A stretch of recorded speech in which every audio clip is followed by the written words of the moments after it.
Fala galera, hoje vamos para a última parte do nosso estudo do sistema cardiovascular, falando agora da parte 2 da fisiologia do coração. E o que foi que restou? Basicamente, uma parte mais neural, entender a eletrofisiologia cardíaca e também a regulação cardíaca, que vai sendo uma coisa muito menor, bastante reduzido, afinal, você já estudou um pouco lá na anatomia. Mas não se preocupe que vai dar para você entender tudo e fechar o seu entendimento do sistema cardiovascular. E aí, para começar, claro que a gente precisa revisar um pouco, e esse GIF é ótimo para você poder entender o que é que a gente precisa revisar, a anatomia da nossa eletrofisiologia.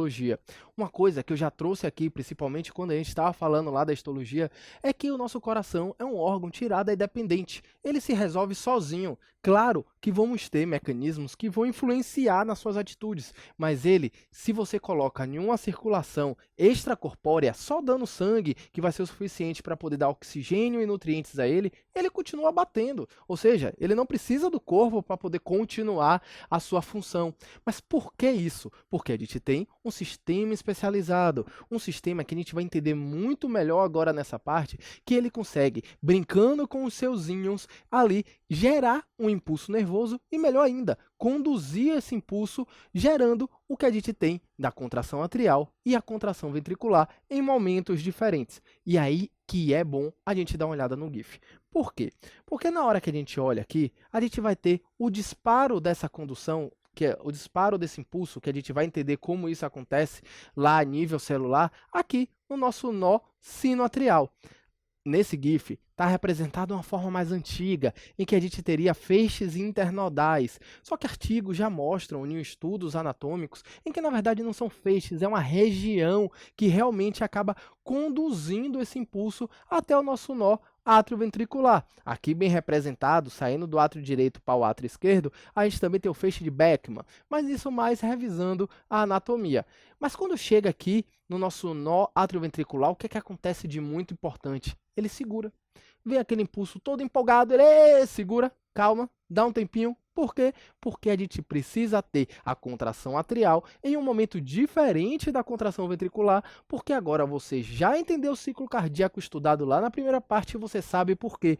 Tem que ter todas as fases sendo bonitinhas, porque se a gente tivesse tudo contraindo ao mesmo tempo, e até o átrio contraindo, o ventrículo contraindo, esse sangue vai para onde? A gente não tem aquelas variações de pressão que vão influenciar diretamente nas aberturas das válvulas e a gente não consegue ter um fluxo unidirecional. Ia ser uma verdadeira bagunça. Então, o que é que a gente precisa ter? A gente precisa ter o nosso sinoatrial criando esse impulso, estimulando os átrios a se contrair, aí depois que ele realiza isso, que o nó atrioventricular está segurando a onda lá, ele libera isso para poder descer. Na hora que esse impulso desce, aí passa pelo feixe de His, fibras de Purkinje, e aí se você olhar, ó, começa a contração aqui na região apical para depois subir pelas paredes livres, e isso faz com que o quê?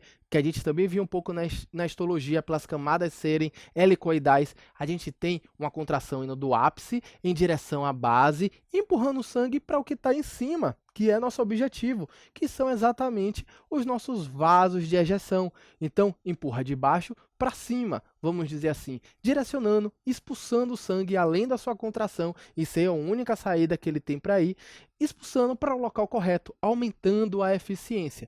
Então, uma vez que a gente revisa essa parte mais anatômica, mais macro do sistema elétrico, fica mais fácil de a gente entender como isso funciona um pouco mais no nível micro. Agora é muito mais para aumentar a sua bagagem. Se eu fosse te dizer o que é mais importante você levar para a vida, é isso aí. Por quê? Porque no ECG, futuramente, quando você estiverem estudando lá bloqueios, você tem que entender o que é um BAV, o que é um bloqueio atrioventricular, por exemplo. Mas eu não vou ficar aqui te explicando isso porque vai encher sua cabeça de coisas que você não precisa agora. Mas tudo no momento. Mas você quer entender um pouquinho mais de ECG? Dá sim, para a gente entender um pouco mais. Para você até passar um pouquinho lá na sua tutoria, se for o caso, ensinar um pouquinho seus colegas, a gente entender esse traçado básico que você vê tanto nas séries e filmes.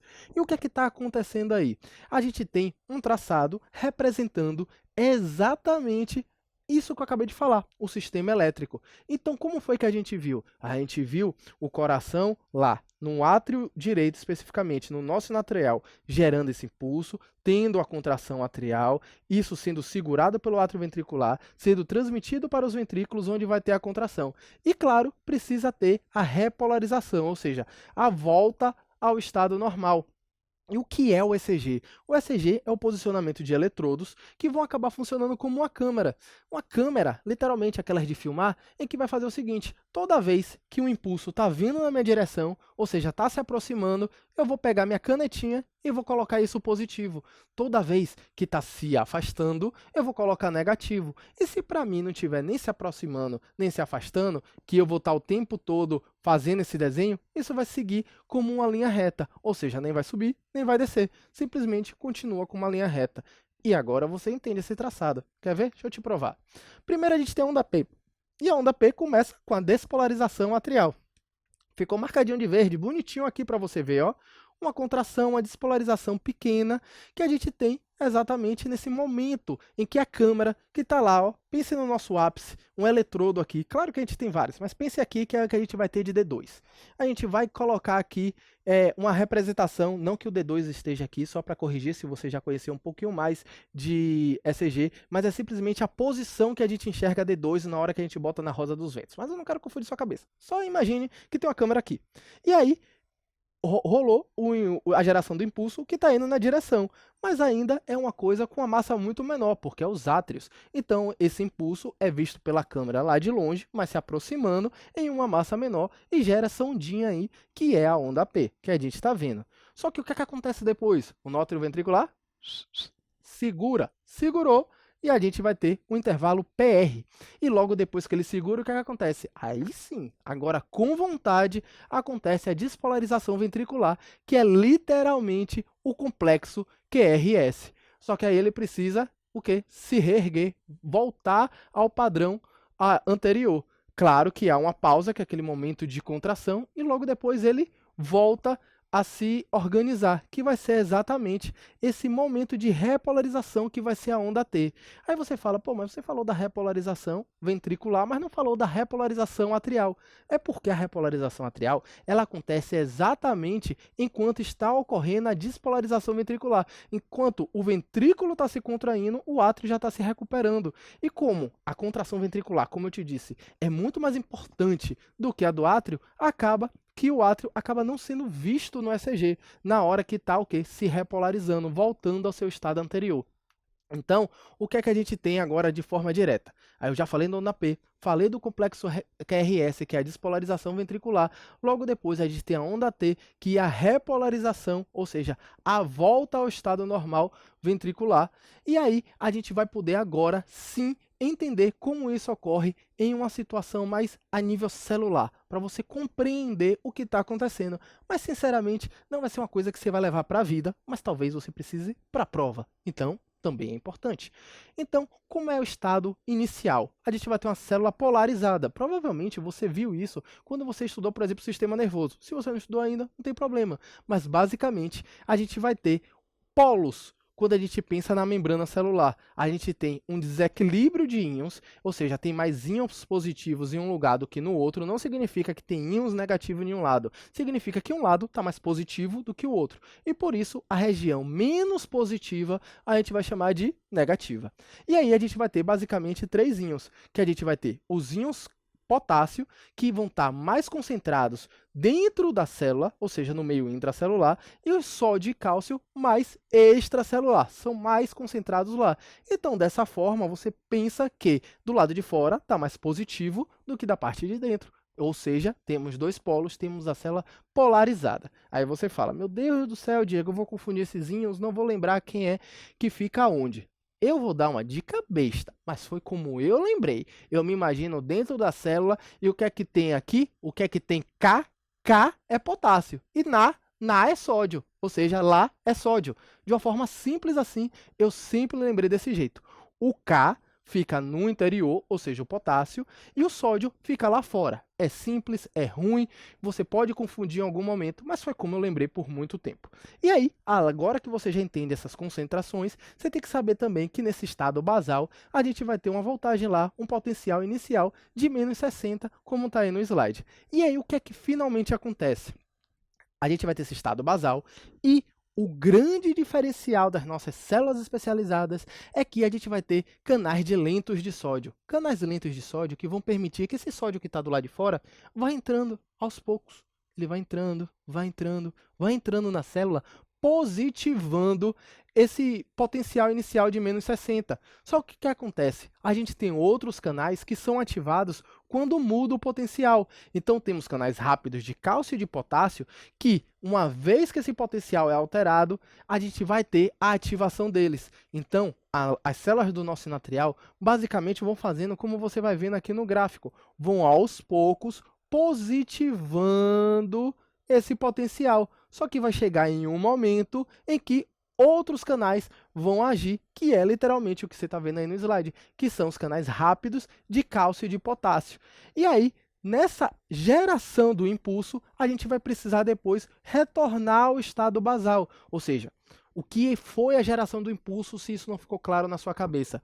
A gente tinha dois polos e a gente foi criando um desequilíbrio. Em um momento que disparou o desequilíbrio total e houve a inversão dos polos, ou seja, despolarizou.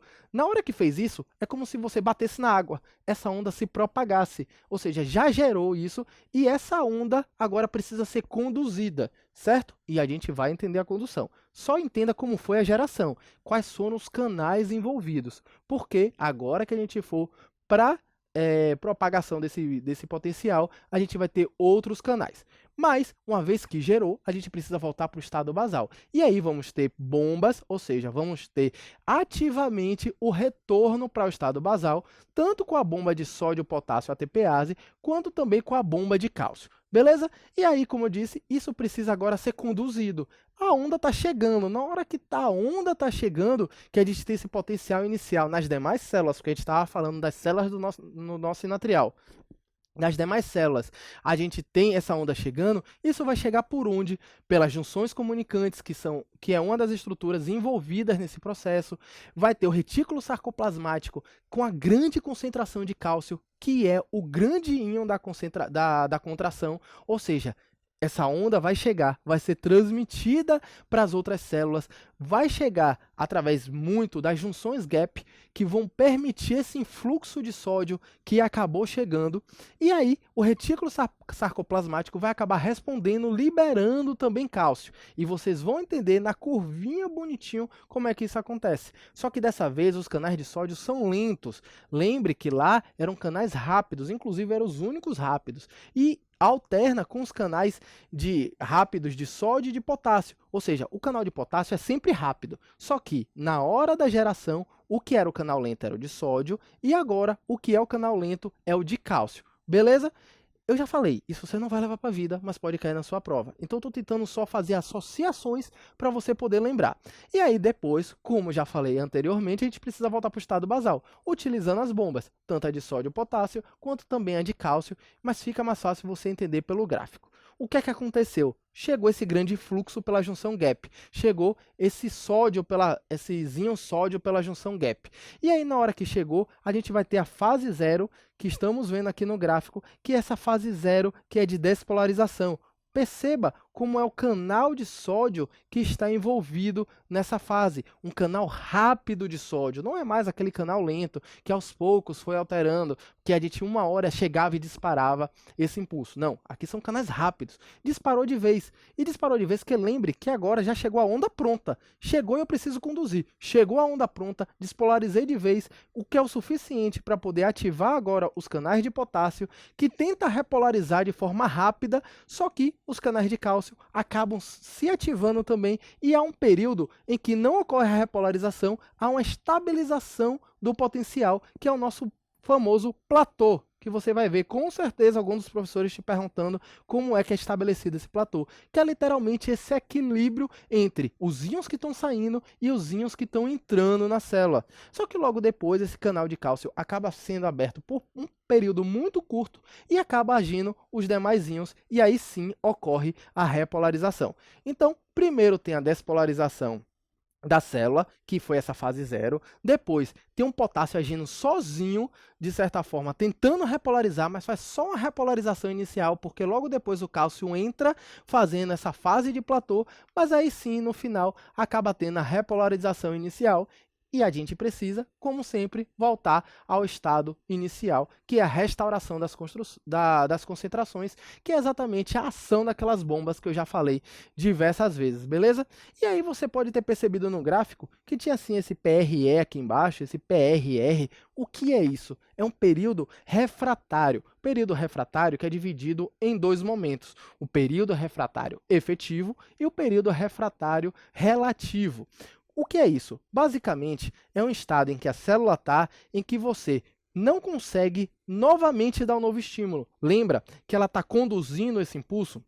Imagine que o nosso natrial esteja com algum problema ou a gente esteja em outra região gerando esse impulso e estivesse chegando o tempo todo impulso para essa célula e essa célula tentasse se contrair. O que acabar acontecendo? Ia acabar acontecendo a tetania, ou seja, ia acabar acontecendo uma contração constante.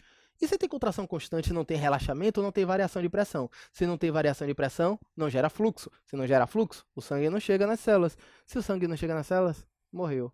Necrose, morreu, vai embora o paciente. E é exatamente isso que a gente quer evitar. E aí já há um mecanismo protetor intrínseco do coração e das células miocárdicas, que é o seguinte: por um período, independente do impulso, ou seja, do estímulo que você me der, você não consegue novamente me fazer despolarizar, ou seja, eu não vou contrair, que é o período refratário efetivo. Nesse período daqui, não importa se você vai dar qualquer impulso, não vai ocorrer uma nova despolarização. Entretanto, logo depois tem um período relativo. Significa o seguinte: se você me der a mesma motivação para eu contrair, o mesmo impulso, eu não vou contrair não. Mas se você pagar mais, aí até rola. É exatamente isso daí. Você tem um período que é refratário, não é tão simples de você estimular, mas se você tiver numa dose maior, se você pagar mais, você consegue. E é literalmente por isso que é aquele período relativo. Vamos relativizar as coisas aqui, talvez você consiga. Beleza? Acabamos essa parte, fica agora só a parte da regulação para você entender que você já viu boa parte lá na anatomia. A gente vai ter sim 3 características básicas do coração sendo influenciadas pelo meio externo. Basicamente o cronotropismo, o inotropismo, está escrito iono, mas é ino, esquece o primeiro O, inotropismo, e a gente tem um dromotropismo. E aí, quem vai acabar agindo a nível neural é o sistema parasimpático e o simpático. Basicamente, o que vai fazer é o seguinte: o parasimpático vai falar, ô, segura, vamos devagar. E o simpático, bora, bora, bora, porque o simpático é aquele sistema que gosta de estimular a luta ou fuga, ou seja, você tem que estar pronto, você tem que agir, ou você corre ou você luta. Então a gente precisa que mais sangue chegue nas células e por isso a gente tem um maior estímulo. E aí você precisa entender basicamente o que é cronotropismo, o que é inotropismo e o que é dromotropismo, que basicamente é o seguinte: cronológico, tempo.